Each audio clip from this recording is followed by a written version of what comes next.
তন্ত্রমন্ত্র, বশীকরণ বিদ্যা, তারপরে এই যে মারণাস্ত্র, এগুলো কি আসলেই কাজ করে থাকে? এবং যদি কাজ করে তাহলে এর থেকে মুক্তির উপায় কি? হ্যাঁ, অবশ্যই এটা বাস্তব এবং কাজ করে। এই যে তন্ত্রমন্ত্রের শক্তি কিন্তু খুবই পাওয়ারফুল। আপনাকে চাইলে যে কোনো সময় বশীকরণ করা যায়, যারা ভালো তন্ত্রবিদ্যা জানে। এবং সেই সঙ্গে যে মারণাস্ত্র, যদি কাউকে চায় একদিনের মধ্যেও মানে তন্ত্রের মাধ্যমে তাকে ধ্বংস করা যায়। এজন্য এই তন্ত্রমন্ত্র এগুলো কিন্তু আসলে বাস্তব।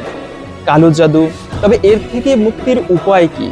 তন্ত্রমন্ত্র মূলত এগুলো ভালো কাজের জন্য তৈরি করা হয়েছিল বা সৃষ্টি করা হয়েছিল, কিন্তু বেশিরভাগ মানুষ এগুলো খারাপ কাজে নিজের স্বার্থে ব্যবহার করে।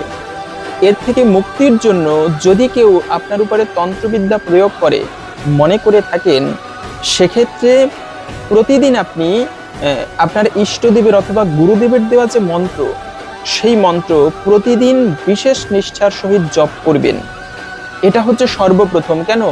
যে ব্যক্তি ইষ্টদেবের মন্ত্র জপ করে, ইষ্টদেবের কৃপায় ও ব্যক্তির তন্ত্রমন্ত্রে ততটা ক্ষতি করতে পারে না।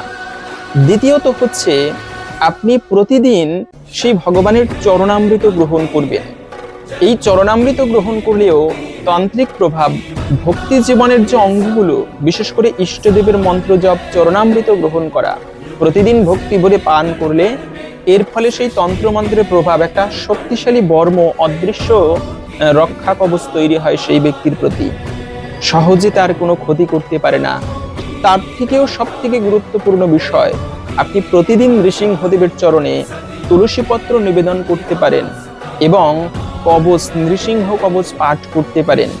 এই কার্যগুলো করলে ভগবান নৃসিংহদেবের কৃপায় তন্ত্রমন্ত্র আপনার ক্ষতি করতে পারবে না। আপনি নিজেই এটি করে দেখতে পারেন। তো অবশ্যই ভালো লেগে থাকলে শেয়ার করে অপরকেও জানিয়ে দিন, এই বিষয়ে অবগত করবেন এবং ফলো করে আমাদের সাথে যুক্ত থাকতে পারেন। হরে কৃষ্ণ।